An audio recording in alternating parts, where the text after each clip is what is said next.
Hello student, আজকে আমরা class 10-এর গ্যাসের আচরণ নিয়ে আলোচনা করব। এই চ্যাপ্টারটা খুবই ইন্টারেস্টিং একটা চ্যাপ্টার, খুবই গুরুত্বপূর্ণ চ্যাপ্টার। এই চ্যাপ্টার থেকে আমরা গ্যাসের বৈশিষ্ট্য, বয়েলের সূত্র, চার্লসের সূত্র, বয়েল এবং চার্লসের সূত্রের সমন্বয় সূত্র, অ্যাভোগাড্রোর সূত্র, এই সমস্ত বিষয় আমরা জানতে পারবো। সুতরাং অবশ্যই তুমি ভিডিওটা দেখো এবং ভিডিওটা ভালো লাগলে একটা লাইক এবং চ্যানেলটা সাবস্ক্রাইব করে রাখবে পরবর্তী আর ভিডিও পাওয়ার জন্য।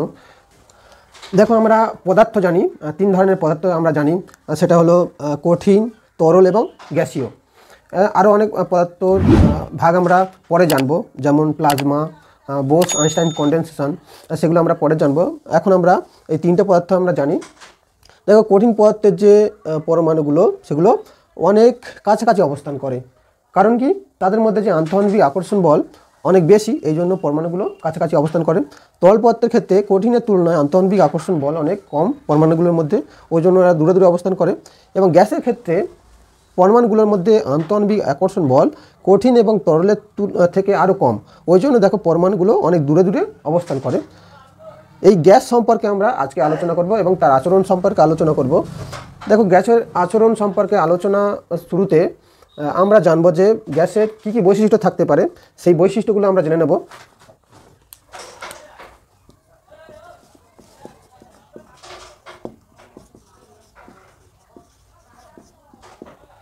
দেখো, গ্যাসের অণুগুলো যদি দেখি আমরা, সেই অণুগুলো যে পাত্রের যে আয়তন, সেই আয়তনের তুলনায় কিন্তু নগণ্য অণুগুলো। তাহলে গ্যাসের অণুগুলো কীরকম? গ্যাসের অণুগুলি বিন্দু ভরের সমতুল্য, একটা বিন্দুর যেরকম ভর হয় সেরকম। এবার গ্যাসের কিন্তু নির্দিষ্ট কোনো আকার নেই, আকৃতি নেই, নির্দিষ্ট আয়তনও নেই, এদের নির্দিষ্ট আকার আয়তন নেই। কেন বলছি এই কথাটা? গ্যাসকে যদি তুমি কোনো একটা ছোট পাত্রে রাখো, তার আকার আয়তন নেবে, যদি বড় পাত্রে রাখো তার আকার আয়তন নেবে। সুতরাং যদি বলি এর নির্দিষ্ট কোনো আকার আয়তন নেই, যদি একটা গোল পাত্রে রাখি তার আকার আয়তন ধারণ করবে, একটা চারকোনা পাত্রে রাখলে তার আকার আয়তন ধারণ করবে। সুতরাং গ্যাসের নির্দিষ্ট কোনো আকার আয়তন নেই। গ্যাসের মধ্যে যে অণুগুলো থাকে তাদের যে আকর্ষণ বল সেগুলো অনেক কম হয়, অণুগুলোর মধ্যে যে আকর্ষণ বল সেগুলো অনেক কম হয়।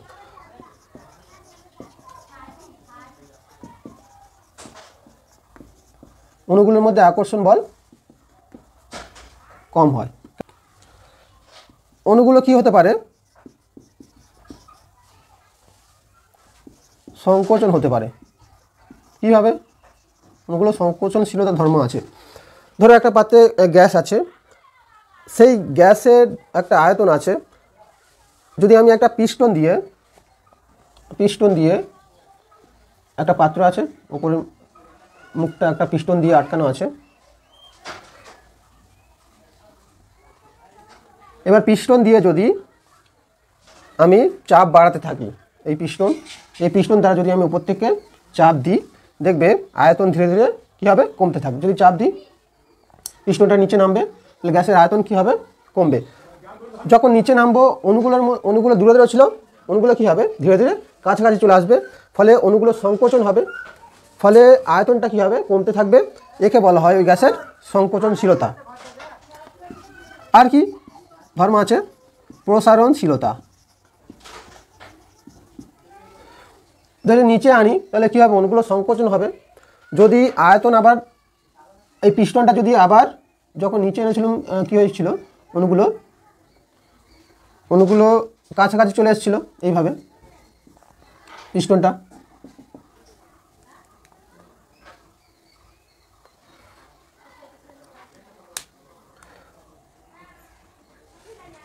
সংকোচন হয়েছিল। এবার যখন আবার কি করব? আবার পিস্টনটা ওপরে তুলে দেব, তখন কী হবে? অণুগুলো আবার আগের অবস্থায় চলে আসবে। মানে অণুগুলো সংকোচন হয়েছিল, কাছাকাছি চলে এসেছিলো, আবার অণুগুলো দূরে চলে যাবে, ফলে গ্যাসের আয়তন কী হবে? বাড়বে। এই ধর্মকে কী বলা হয়? গ্যাসের প্রসারণশীলতা। আর কি ধর্ম আছে গ্যাসের? দেখো, গ্যাসের যদি তাপ প্রয়োগ করি, গ্যাসের ওপর তাপ প্রয়োগ করে কী হবে? নির্দিষ্ট চাপে যদি কোনো গ্যাসের ওপর তাপ দিই, তাহলে কী হবে, গ্যাসের মধ্যে যে অণুগুলো আছে তারা কী হবে, চারদিকে ছোটাছুটি করবে। ছোটাছুটি করার ফলে কী হবে, তাদের যে আয়তনটা, সেই আয়তনটা বাড়বে। তাহলে তাপ যদি বৃদ্ধি করি কী হবে, আয়তন, নির্দিষ্ট চাপে গ্যাসের আয়তন বাড়বে। কারণ গ্যাসের অণুগুলো কী হবে, যে অবস্থায় ছিল সেই অবস্থায় থাকবে না, তারা চারদিকে ছোটাছুটি করবে, ফলে আয়তনটা কী হবে, ধীরে ধীরে বাড়তে থাকবে। এবার যদি আরও গ্যাসের বৈশিষ্ট্য বলি, গ্যাসের চাপ আছে। আমরা জানি চাপের সঙ্গে বলের যে সম্পর্ক আছে, চাপ সমান বল বাই ক্ষেত্রফল। দেখো, গ্যাসের ওপর যদি আমি চাপ প্রয়োগ করি কী হবে, গ্যাসের মধ্যে যে অণুগুলো আছে তারা পাত্রের দেয়ালে ধাক্কা দিতে শুরু করবে। পাত্রের দেয়াল কী করবে, ধাক্কা দিতে শুরু করবে। তাহলে পাত্রের ওপর তারা বল প্রয়োগ করতে শুরু করবে, ফলে একক ক্ষেত্রফলের ওপর দেয়ালে যে বল প্রয়োগ করবে তাকে কি বলবো, আমরা গ্যাসের চাপ বলবো। সুতরাং একক ক্ষেত্রফলের ওপর গ্যাস লম্বভাবে যে বল প্রয়োগ করি তাকে আমরা গ্যাসের চাপ বলবো। সুতরাং গ্যাসের চাপ আছে। আর কি গ্যাসের বৈশিষ্ট্য আছে, গ্যাসের ঘনত্বের সঙ্গে যে আয়তনের সম্পর্ক।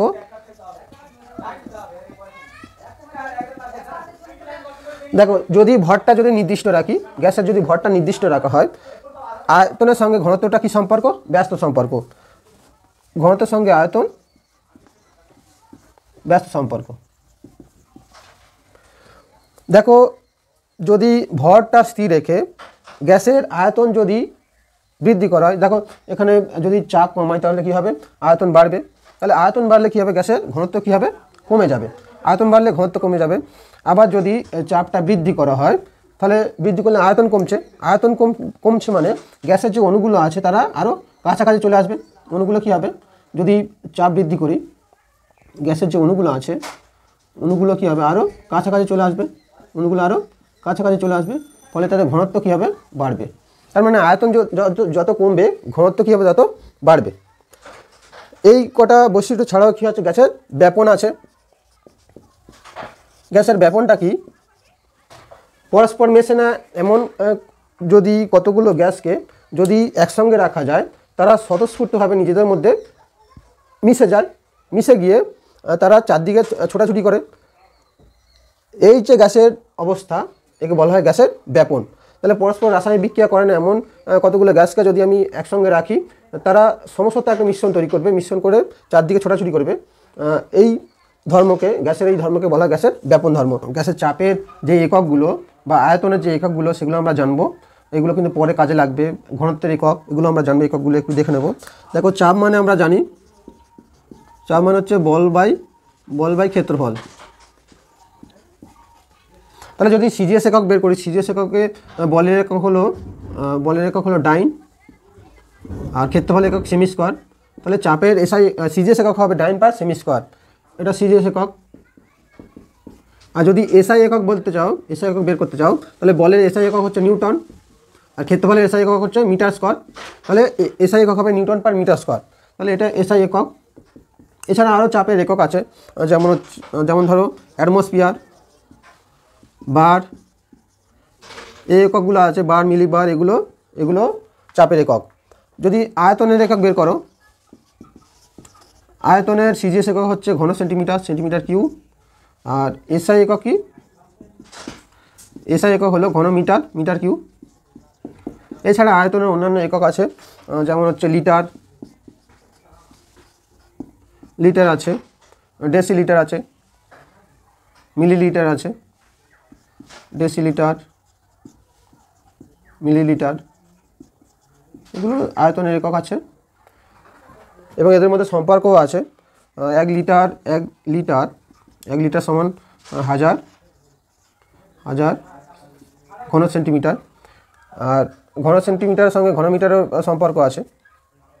আর সিজিএস যে একক, তাদের মধ্যে সম্পর্ক আছে। 1 অ্যাটমসফিয়ারের মানটা তোমরা মনে রাখবে, 1 অ্যাটমসফিয়ারের সঙ্গে নিউটন পার মিটার স্কোয়ার সম্পর্ক আছে 1.013 × 10⁵ newton per metre square. Newton per metre square সঙ্গে ডাইন পার সেমি স্কোয়ারের সম্পর্ক আছে। তাহলে এই এককগুলো কিন্তু একটু দেখে নেবে। এবার আমরা বয়েল এবং চার্লসের সূত্র করব। বয়েলের সূত্রে গ্যাসের আচরণের একটা ইম্পর্টেন্ট পার্ট। বিজ্ঞানী বয়েল গ্যাসের চাপ ও আয়তনের মধ্যে পরীক্ষা নিরীক্ষা করার সময় তিনি দেখতে পেলেন গ্যাসের যদি চাপ বৃদ্ধি করা হয় তার আয়তন কি হয়, ধীরে ধীরে কমতে থাকে। আয়তন চাপ কমালে ধীরে ধীরে কী হয়, আয়তন বাড়তে থাকে। এই সম্পর্কে তিনি একটা পরীক্ষা করেছিলেন 1662 খ্রিস্টাব্দে, এবং তার যে আলোচনা ধারণা সেটা একটা সূত্রের আকারে তিনি প্রকাশ করেছিলেন নিজের নাম অনুসারে। সেই সূত্র হচ্ছে বয়েলের সূত্র নামে পরিচিত। দেখো, যদি ব্যাখ্যা করতে চাই চার্লসের সূত্রে, ধরো কোনো একটা পাত্রে গ্যাস নিয়েছি, সেই পাত্রে একটা পিস্টন লাগানো আছে, গ্যাসের আয়তন আছে 10 লিটার, আর তার উপর আমি যদি 1 অ্যাটমসফিয়ার চাপ প্রয়োগ করি তখন আয়তন হয়েছে 10 লিটার। এবার গ্যাসের চাপ আমরা দ্বিগুণ বাড়িয়ে দেবো। গ্যাসের চাপ কী করবো, আমরা দ্বিগুণ বাড়িয়ে দেবো। বাড়িয়ে দিলে কী হবে, দেখো গ্যাসের মধ্যে যে অণুগুলো আছে তাদের যে আন্তঃআণবিক আকর্ষণ বল, তার জন্য তারা ধীরে ধীরে কী হবে, নিজেদের কাছে গুটিয়ে ফেলবে। ফলে কী হবে, আয়তন ধীরে ধীরে কমতে থাকবে। দেখো 2 অ্যাটমসফিয়ার চাপ করেছি, তার ফলে আয়তন হয়েছে 5 লিটার। এবার যদি চাপ আরও বাড়িয়ে দিই, প্রথম যা ছিল তার 4 গুণ যদি চাপ করি, তাহলে দেখো আয়তন কিন্তু আরও কমতে থাকবে, অণুগুলো আরও নিজেদের কাছাকাছি চলে আসবে। ফলে আয়তন দেখো 2.5 লিটার হয়ে গেছে, আয়তন কমেছে। এবার যদি পূর্বের অবস্থায় আবার নিয়ে চলে যাই, আয়তনে এখন চাপ 4 অ্যাটমসফিয়ার আছে, যদি চাপ কমিয়ে 2 অ্যাটমসফিয়ার করি তাহলে কী হবে, গ্যাসের মধ্যে যে অণুগুলো আছে সেই অণুগুলোর কী হবে, নিজে নিজে তাদের আন্তঃআণবিক আকর্ষণ বল আরও কমতে থাকবে, যেহেতু চাপ কমেছে। ফলে অণুগুলো আরও দূরে সরতে থাকবে। ফলে আয়তনটা দেখো আগে 2.5 লিটার ছিল, এখন কী হবে 5 লিটার। তার মানে আয়তন কী হচ্ছে, বাড়ছে। আরও চাপ যদি কমায়, আরও অণুগুলো তাদের নিজেদের যে আন্তঃআণবিক আকর্ষণ বল ছেড়ে আরও দূরে দূরে অবস্থান করবে। ফলে আয়তনটা কী হবে, বাড়বে। তাহলে এখান থেকে আমরা বুঝতে পারি যে যদি উষ্ণতা স্থির রাখি এবং নির্দিষ্ট ভরের যদি গ্যাস নিই, সেই গ্যাস নিয়ে পরীক্ষা করি, তাহলে গ্যাসের যে আয়তন আর গ্যাসের যে চাপ এরা পরস্পর কি ব্যস্তানুপাতিক। অর্থাৎ একটা যদি চাপ যদি বাড়াই, আমি আয়তনটা কী পাবো, কম পাবো। আর চাপ যদি কমাই, আমরা কী পাবো, আয়তনটা বেশি পাবো। এখানে দেখো চাপ কম ছিল, আয়তন 10 লিটার ছিল, এখন চাপ বাড়ালাম, আয়তন কী হলো, কমে গেল। আরও চাপ বাড়ালাম, আয়তন কমলো। তাহলে গ্যাসের যদি আয়তন ভি হয়, গ্যাসের আয়তন যদি ভি হয় আর চাপ যদি পি হয়, যখন উষ্ণতার ভর যদি নির্দিষ্ট থাকে, স্থির থাকে, এখানে স্থির রাশি কোনগুলো, স্থির রাশি হলো ভর আর উষ্ণতা। এই দুটো রাশিকে যদি স্থির রাখি, তাহলে আয়তনের সঙ্গে চাপের সম্পর্ক কি, ভি সমানুপাতিক 1/p। তাহলে চাপ বাড়ালে কী হবে, আয়তন কমবে, এবং চাপ কমালে আয়তন বাড়বে। তাহলে সমানুপাতিক চিহ্ন তুলতে গেলে কী করতে হয়, সমানুপাতিক চিহ্ন তুলতে গেলে একটা ধ্রুবক রাশি আনতে হয়। সেই ধ্রুবক রাশি হচ্ছে কে। এখানে কেটা হচ্ছে ধ্রুবক, কে হলো ধ্রুবক। এবার দেখো কোনাকুনি যদি গুণ করি, পি ভি সমান কী হবে, পি ভি সমান হবে কে। তাহলে চাপ আর আয়তনের গুণফল সবসময় কী হবে, একটা ধ্রুবক রাশি হবে। এবার যদি আলাদা আলাদা কেস দেখি, যদি P1 আর V1 আমরা ধরে নিই, দেখো প্রথম ক্ষেত্রে P1 এর মান 1 অ্যাটমসফিয়ার, V1 এর মান কত 10 অ্যাটমসফিয়ার। এখানে P1 আর V1 এর মান কত হচ্ছে, দেখো P1 ইন্টু V1। এখানে যদি গুণ করি 1 ইন্টু 10, তাহলে গুণ করলে কত হবে 10। দ্বিতীয় ক্ষেত্রে দেখো, দ্বিতীয় ক্ষেত্রে P2 V2, দেখো 2 আর 5 যদি গুণ করি কত হবে 10। তৃতীয় ক্ষেত্রে দেখো P3 V3, P3 V3, দেখো গুণ করলে 4 আর 2.5 গুণ করলে কী হবে 10 হবে। তাহলে দেখো প্রত্যেক ক্ষেত্রে চাপ আর আয়তনের গুণফল সবসময় কী হচ্ছে, ধ্রুবক হচ্ছে। এখানে দেখো, এখানে যে কে ধরেছি, কে এর মান এখানে কত হবে, এখানে কে এর মান হবে 10। তাহলে যে ধ্রুবক রাশিটা পাচ্ছি সেটা সবসময় কী হবে, 10 হবে। তাহলে বয়েলের সূত্রে যে চাপ আর আয়তন থাকে তাদের গুণ করলে সবসময় ধ্রুবক পাওয়া যায়। তাহলে এই সম্পর্ক থেকে আমরা কি লিখতে পারি, P1 V1 সমান P2 V2 সমান P3 V3, তার মান কত হলো 10। তাতে এদের গুণফল P1 V1 P2 V2 P3 V3 সবসময় কী হবে, ধ্রুবক হবে। সেই ধ্রুবকটা আমরা কী ধরতে পারি, কে ধরতে পারি, 10 সংখ্যাটা একটা ধ্রুবক। দেখো এই সম্পর্ক থেকে আমরা গাণিতিক যে সমস্যাগুলো সেগুলো সমাধান করতে পারবো। গাণিতিক সমস্যাগুলো আমরা পরে করব। এখন যে সূত্রগুলো সেগুলো আমরা আলোচনা করব, লেখচিত্র এগুলো নিয়ে আমরা আলোচনা করব। দেখো বয়েলের সূত্র এবং তার ব্যাখ্যা যদি বলা হয়, এখান থেকে এতটা তোমার ব্যাখ্যাটা করতে হবে।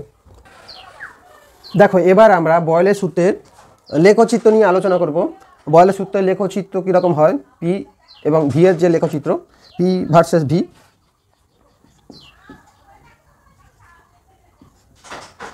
এই যে পি ভার্সেস ভি এর লেখচিত্র কীরকম হবে সেটা নিয়ে আমরা আলোচনা করব। দেখো আমি উদাহরণ দিয়ে যে অংশটা বলেছিলাম সেটা যদি ছকের সাহায্যে একটু দেখে নিই। পি আর ভি এর যে মানগুলো, দেখো তিনটে আমরা কেস করেছিলাম। প্রথমে পি এর মান, প্রথম পি এর মান 1 রেখেছিলাম, তারপর 2, তারপর 4। এখানে রেখে ভি এর মান কত হয়েছিল তোমরা একটু মনে করো। ভি এর মান হয়েছিল, দেখো ভি এর মান 10, দ্বিতীয় ক্ষেত্রে ভি এর মান 5, তৃতীয় ক্ষেত্রে ভি এর মান 2.5। তাহলে এই বিন্দুগুলো দিয়ে যদি আমি একটা লেখচিত্র অঙ্কন করি, ধরো এক্স অক্ষ বরাবর যদি ভি হয়, আর ওয়াই অক্ষ বরাবর যদি পি ধরি, চাপ ধরি, আর এক্স অক্ষ বরাবর আমি আয়তনকে ধরি, তাহলে দেখো ভি এর মান 10, 5, 2.5, তাহলে এগুলো 0, 1, 2, 3, 4, 5, 6, 7, 8, 9, 10 এইভাবে করব। আর চাপের মান 1, 2, 3, 4 এইভাবে করব। একটু উপরে উপরে করাই ভালো, এটা 1, 2, 3, 4। এবার দেখো আমরা পি সাপেক্ষে ভির যে লেখচিত্র অঙ্কন করব। দেখো প্রথম যে পয়েন্ট আছে 1, 10, দেখো পি এর মান হচ্ছে 1 আর ভি এর মান 10।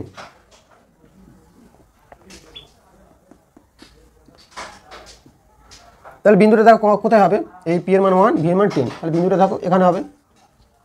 এবার দেখো পি এর মান হচ্ছে 2 আর ভি এর মান 5, পি এর মান 2, ভি এর মান হচ্ছে 5, তাহলে বিন্দুটা এখানে হবে, বিন্দুটা এখানে হবে। এবার দেখো পি এর মান 4 আর ভি এর মান 2.5, দেখো এই যে পি এর মান হচ্ছে 4 আর ভি এর মান দেখো 2.5 এখানে, তাহলে বিন্দুটা দেখো এখানে হবে, বিন্দুটা এখানে হবে।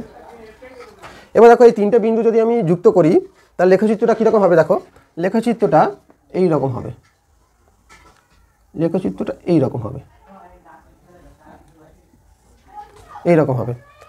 তাহলে এই যে লেখচিত্র, এই লেখচিত্রকে বলা হয় সমপরাবৃত্ত, এই লেখচিত্রকে বলা হয় সমপরাবৃত্ত। দেখো লেখচিত্রটা হলো সমপরাবৃত্ত।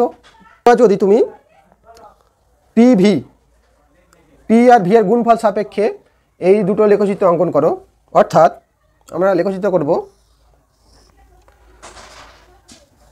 এক্স অক্ষ বরাবর রাখবো পি আর ওয়াই অক্ষ বরাবর রাখবো পি ভি, তাহলে লেখচিত্রটা কীরকম হবে। আর একটা লেখচিত্র অঙ্কন করব যার এক্স অক্ষ বরাবর থাকবে ভি আর ওয়াই অক্ষ বরাবর থাকবে পি ভি, তখন লেখচিত্রটা কীরকম হবে। এখানে দেখো পি আর ভি এর গুণফল কত, সবসময় 10, তোমরা আগে দেখেছো পি আর ভি এর গুণফল 10, এবং পি এর মানগুলো আমরা জানি, পি এর মানগুলো হচ্ছে 1, 2, 3, 4, আর পিভির মান 10 সবসময়, ধরো 1, 2 করে এখন 10 পর্যন্ত আছে ধরো। এবার দেখো পি এর মান হচ্ছে 1, এই পি এর মান 1 আর পিভির মান কত 10, তাহলে সবসময় পিভির মান 10 হবে, পয়েন্ট এখানে একটা পয়েন্ট হবে। এবার দেখো পি এর মান হচ্ছে 2, পি এর মান 2 এবং পিভির মান সবসময় কী হবে 10, এই পয়েন্ট। এবার দেখো পি এর মান 4, পি এর মান এই 4, কিন্তু পিভির মান সবসময় 10, তাহলে লেখচিত্রে দেখো হবে একটা এক্স অক্ষের সমান্তরাল একটা সরলরেখা। এবার যদি ভি এর একইভাবে ভি যদি করি 1, 2, 3, 4, 5, 6, 7, 8, 9, 10 এবং পিভি 1, 2, 3, 4, 5, 6, 7, 8, 9, 10, তাহলে পিভি। এবার দেখো ভি এর মান দেওয়া আছে প্রথমে 10, ভি এর মান 10 আর পিভির মান কত 10, তাহলে ধরো এই পয়েন্ট। দেখো ভি এর মান কত 5, কিন্তু পিভির মান কত 10। এবার দেখো ভি এর মান 2.5, ধরো এখানে আছে 2.5, কিন্তু পিভির মান কত 10, তাহলে এখানেও কিন্তু লেখচিত্রটা কী হবে, লেখচিত্র কীরকম হবে, এক্স অক্ষের সমান্তরাল একটা সরলরেখা হবে। সুতরাং পিভি ভার্সেস পি অথবা পিভি ভার্সেস ভি এর লেখচিত্র কীরকম হবে, যে চাপ বা আয়তনের যে অক্ষ আছে সেই অক্ষের সমান্তরাল সরলরেখা হবে। সুতরাং বয়লের সূত্রে যে তিনটে লেখচিত্র ভালোভাবে করবে, এগুলো পরীক্ষায় পড়ে, লেখচিত্র কী আকৃতি কীরকম, লেখচিত্রটা কী ধরনের হয় সেগুলো পড়ে এবং লেখচিত্র আঁকতে বলে। আমরা কয়েকটা বয়েলের সূত্রের বাস্তব প্রয়োগ দেখে নেব। দেখো, পুকুরের যে বুদবুদগুলো থাকে সেগুলো যখন নিচ থেকে উপরে ওঠে তার আয়তন ধীরে ধীরে কী হয়, বাড়তে থাকে। এটা কেন হয়, কিভাবে হয়, সেটা আমরা কিভাবে বয়েলের সূত্রে ব্যাখ্যা করব। দেখো, বুদবুদ যখন জলের তলায় থাকে, জলের তলায় আমরা জানি যত গভীরতা বাড়ে উচ্চতা যত বেশি হয়, উচ্চতা যত বেশি হয় চাপ কী হয়, চাপের সঙ্গে উচ্চতা সম্পর্ক আছে, এইচডিজি বায়ুমণ্ডলের চাপ। যত উচ্চতা বৃদ্ধি পায়, নিচে উচ্চতা বেশি, তাহলে চাপ কী হবে, বেশি। ধীরে ধীরে যখন ওপরে উঠবে বুদবুদটা, তাহলে ধীরে ধীরে ওপরে উঠলে উচ্চতা কী হবে, ধীরে ধীরে কমবে। উচ্চতা কমলে কী হবে, বুদবুদের মধ্যে চাপটা কমবে। চাপটা কমলে কী হবে, বুদবুদের আয়তন বাড়তে থাকে। এই কারণে যখন বুদবুদ পুকুর বা অন্যান্য জলাশয়ের উপর নিচ থেকে উপরে ওঠে তার আয়তন বৃদ্ধি পায়। তাহলে যত চাপ ধীরে ধীরে কমছে, চাপ ধীরে ধীরে যত কমছে, আয়তনটা কী হচ্ছে, ধীরে ধীরে বাড়ছে। এইভাবে কিন্তু চাপ কমলে আমরা জানি বয়েলের সূত্র অনুযায়ী যদি উষ্ণতা আর ভর স্থির থাকে তাহলে চাপ কমলে আয়তন কী হয়, ধীরে ধীরে বাড়তে থাকে। এই কারণে বুদবুদের আয়তন ধীরে ধীরে বাড়তে থাকছে। আর একটা উদাহরণ আমরা কি করে জানবো বয়েলের সূত্রে, যখন আমরা বেলুনে হাওয়া ভরি, যখন আমরা বেলুনে হাওয়া ভরি, বেলুনে যখন হাওয়া ভরি, বেলুনের কি হয়, বেলুনে যখন হাওয়া ভরি আমরা, বেলুনে যখন হাওয়া ভরি বেলুনের আয়তন বাড়ে আমরা জানি। সেই সঙ্গে সঙ্গে চাপ কী হয়, বেলুনে যখন হাওয়া দিই তার আগে ধরো আয়তন V1 ছিল, পরে আয়তন কী হয়েছে, V2 হয়েছে। তাহলে এক্ষেত্রে কি বয়েলের সূত্র প্রয়োগ করা যাবে? দেখো, এক্ষেত্রে বয়েলের সূত্র প্রয়োগ করা যাবে না। বেলুনে হাওয়া দিলে তার আয়তন বাড়ে, চাপও সঙ্গে সঙ্গে বাড়ে, চাপ কিন্তু স্থির থাকে না। তাহলে বেলুনে হাওয়া দিলে বেলুনের চাপ বাড়ে, তার আয়তনও বাড়ে, এবং ভরটাও এখানে স্থির নয়। যখন আমি হাওয়া দিচ্ছি হাওয়ার ভরটা কী হচ্ছে, ধীরে ধীরে বাড়ছে। সুতরাং এখানে কোনো রাশি কিন্তু স্থির নেই, উষ্ণতাও বাড়ছে, ভর বাড়ছে, উষ্ণতা বাড়ছে, চাপ বাড়ছে, আয়তন বাড়ছে।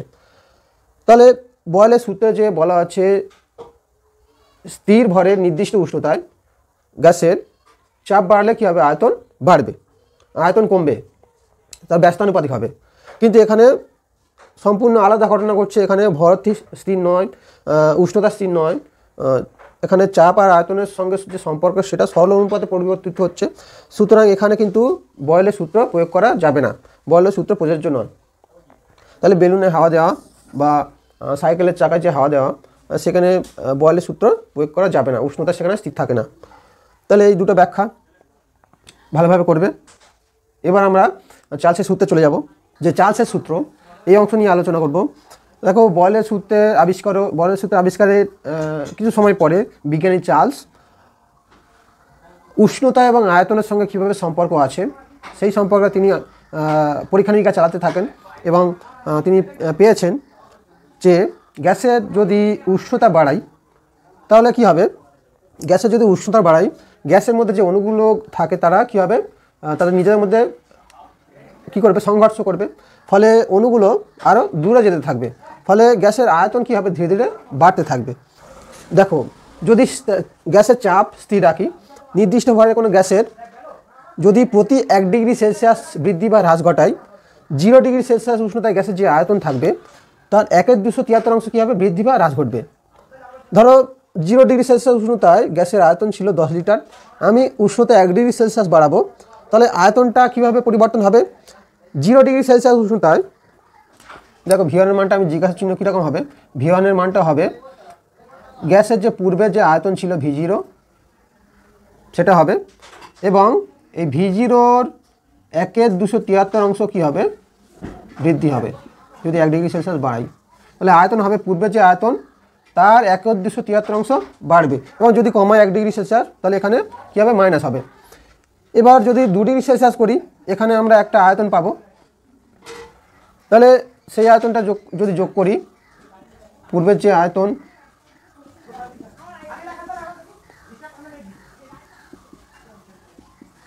এর সঙ্গে কী হবে, তার যে আয়তন V0/273, মানে এর পূর্বের যে আয়তন ছিল তার 1/273 প্রত্যেক 1 ডিগ্রি সেলসিয়াস উষ্ণতা বৃদ্ধি করার জন্য কী হবে, বাড়তে থাকবে। এটা কি আগের আয়তন ছিল, তার যে আয়তন, তাহলে 1 ডিগ্রি সেলসিয়াস বৃদ্ধির জন্য কিন্তু 1/273 ক্রমান্বয়ে বৃদ্ধি পেতে থাকবে। এখানে যদি এটা করা হয়, এটা এখানে যদি V0 আমি কমন নিই, V0 যদি আমি কমন নিই কী হবে দেখো, 1 প্লাস এখানে 1/273। এখানে যদি আমি V0 কমন নিতে যাই, এখানে যদি V0 কমন নিতে চাই দেখো 1 প্লাস 1/273 প্লাস 1/273, তাহলে এখানে হবে দেখো V0 1 প্লাস এতে দুটো যোগ করলে কী হবে 2/273। তাহলে প্রত্যেক যদি 1 ডিগ্রি সেলসিয়াস বাড়াই, এখানে তারপরে যদি 1 ডিগ্রি সেলসিয়াস বাড়াই এখানে 3/273 হবে, তার 1 ডিগ্রি সেলসিয়াস বাড়লে 4/273 হবে, এরকম কন্টিনিউ হতে থাকবে। এবার যদি দেখো উষ্ণতা যদি বাড়াই, গ্যাসের আয়তন কী হচ্ছে, 0 ডিগ্রি সেলসিয়াস 1 ডিগ্রি সেলসিয়াস উষ্ণতা বৃদ্ধির জন্য কিন্তু 0 ডিগ্রি সেলসিয়াস উষ্ণতা গ্যাসের যে আয়তন তার 1/273 করে ক্রমান্বয়ে বৃদ্ধি বা হ্রাস পেতে থাকে। যদি বৃদ্ধি করো বৃদ্ধি পাবে, যদি হ্রাস করো হ্রাস হবে। তাহলে যদি ব্যাখ্যা দিতে বলা হয় এই সূত্রের, তাহলে 0 ডিগ্রি সেলসিয়াস উষ্ণতায় গ্যাসের আয়তন ছিল V0, তাহলে প্রতি 1 ডিগ্রি সেলসিয়াস যদি বৃদ্ধি করি কী হবে, 1 ডিগ্রি সেলসিয়াস যদি বৃদ্ধি করি আমি এখানে বলেছি, তোমার গ্যাসের আয়তন কী হবে, V0 × 1 প্লাস 1/273। আমি বের করে দেখালাম। 2 ডিগ্রি সেলসিয়াস করলে কী হবে আয়তন, V0 × 1 প্লাস 2/273। 3 ডিগ্রি করলে কী হবে, V0 × 1 প্লাস 3/273। 4 ডিগ্রি করলে কী হবে, 4 হবে। যদি এরকম বাড়তে পারে 3 ডিগ্রি সেলসিয়াস করি উষ্ণতা, তাহলে কী হবে, V0 × 1 প্লাস 3/273, এটা হবে। সেই আয়তনকে যদি আমি VT বলি, এই আয়তনকে যদি VT বলি, তাহলে VT সমান কী হবে, VT সমান হবে V0 × 1 প্লাস 3/273। তাহলে T ডিগ্রি সেলসিয়াস উষ্ণতার বৃদ্ধির জন্য কিন্তু গ্যাসের আয়তন এটা হবে। যদি হ্রাস করি তাহলে V - T হবে, V - T কী হবে, V0 × 1 - T/273, এটা হবে। তাহলে এখান থেকে আমরা উষ্ণতার সঙ্গে একটা আয়তনের সম্পর্ক পাচ্ছি, যেখানে প্রতি 1 ডিগ্রি সেলসিয়াস উষ্ণতা বৃদ্ধি বা হ্রাসের জন্য 0 ডিগ্রি সেলসিয়াস উষ্ণতা গ্যাসের যে আয়তন তার 1/273 কী হচ্ছে, বৃদ্ধি বা হ্রাস হচ্ছে যদি গ্যাসের চাপ এবং ভর স্থির থাকে। দেখো এখন আমরা চার্লসের সূত্রে লেখচিত্র অঙ্কন করব। এই লেখচিত্রটা খুবই ইন্টারেস্টিং, খুবই গুরুত্বপূর্ণ একটা লেখচিত্র, পরীক্ষায় পড়ে, খুবই ভালো লেখচিত্র। তোমাদের বোঝার সুবিধার জন্য কিন্তু উষ্ণতাগুলো আমি 1 ডিগ্রি সেলসিয়াস করে বাড়াইনি, উষ্ণতা চেঞ্জ কিছু আলাদা আছে, সেগুলো আমি বলে দেবো যখন আঁকবো লেখচিত্রটা। দেখো আমরা যে আয়তনের সঙ্গে আমরা উষ্ণতার যে লেখচিত্র করব, যদি x অক্ষ বরাবর আমি উষ্ণতাকে ধরি আর y অক্ষ বরাবর যদি আয়তনটাকে ধরি, তাহলে লেখচিত্র কীরকম হবে সেগুলো আমরা নিয়ে আলোচনা করব। ধরো 0 ডিগ্রি সেলসিয়াস উষ্ণতায় গ্যাসের আয়তন ছিল 10 লিটার, তাহলে এটা ধরো 0 ডিগ্রি সেলসিয়াস, এখানে আছে 0 ডিগ্রি সেলসিয়াস, এদিকে উষ্ণতা বাড়ছে, তাহলে আয়তন কত হয়েছে 10 লিটার। এখানে আমি 10 লিটার এখানে ধরে নেব, 2, 4, 6, 8, 10 এরকম ধরে নিলাম, তাহলে এটা 10 লিটার, তাহলে এই বিন্দু পড়ছে। এবার যদি আমি উষ্ণতা বাড়াতে থাকি 1, 2, 3, 4 করে আমি 273-এ পৌঁছে গেলাম, উষ্ণতা কত 273 ডিগ্রি সেলসিয়াস। তখন দেখো আয়তন আমি V1 ধরেছি, এখানে কিন্তু 1 ডিগ্রি সেলসিয়াসের জন্য নয়, এখানে 273, V273। এখানে দেখো এটা V2 ধরেছি 546, এখানে দেখো V273 কী হবে, V0 × 1 প্লাস T এর জায়গায় কত বসাবো, 273/273, কেটে কুটে কী হয় 1 হবে, তাহলে V0 1 + 1 2 V0, মানে এখানে V0 মান 10, তাহলে এখানে কত হচ্ছে 20 লিটার। তাহলে 273 ডিগ্রি সেলসিয়াস উষ্ণতায় আয়তন কত হচ্ছে 20 লিটার। তাহলে দেখো উষ্ণতা বাড়ছে, বেড়ে বেড়ে যদি 273-এ চলে যায়, ধরো এখানে হচ্ছে 273, তাহলে এখন আয়তন কিন্তু কী হবে, দ্বিগুণ হবে, এটা 10-এর ডবল। আচ্ছা এখানে আমি 5 করে নিই, এটা ধরো 5, এটা 10, 10, 15, 20, এটা ধরো 25 আর 30, এরকম করে নিই, সুবিধা হবে। তাহলে প্রথমটা হচ্ছে 10, এখানে 0 থেকে 10, এবং 273 দেখো 273-এ কতটা যাবে, 273 দেখো কত হয়েছে 20 লিটার, তাহলে 273-এ আমি এখানে যাব। এবার দেখো যদি V এর মান, এই T এর মান যদি 546 হয়, অর্থাৎ 273-এর দ্বিগুণ যদি হয় 546 করি, তাহলে আয়তন দেখো হবে 3V0। তাহলে এখানে যদি আমি পয়েন্টটা বসাই 246-এর জন্য, ধরো এর দ্বিগুণ হবে 246, ধরো এখানে 246 আছে, সরি 546, 546 এখানে তাহলে আয়তন কত হচ্ছে দেখো 30। এখানে আয়তন দেখো কত হচ্ছে 30 লিটার। এখানে একটু পয়েন্টগুলো দূরে দূরে হয়ে গেছে। আয়তনটা দেখো এখানে হচ্ছে, এটা একটু সোজা হবে। এখানে তাহলে যদি আমি লেখচিত্রটা অঙ্কন করি,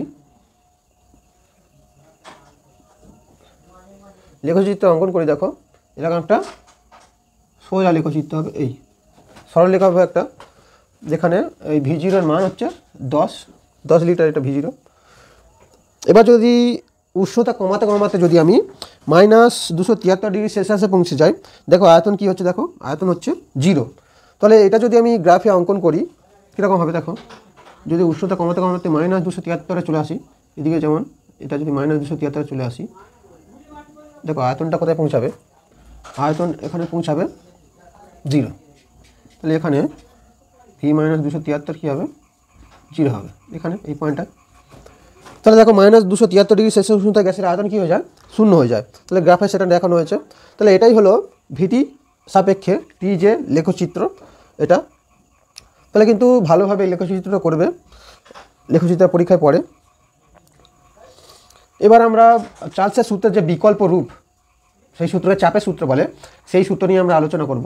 চাপের বিকল্প রূপটা কী হবে, আমরা জানি চার্লসের সূত্রের যে সমীকরণ ভিটি সমান V0 × 1 + T/273, এটা আমরা জানি আগে থেকে, ভিটি সমান V0 × 1 + T/273।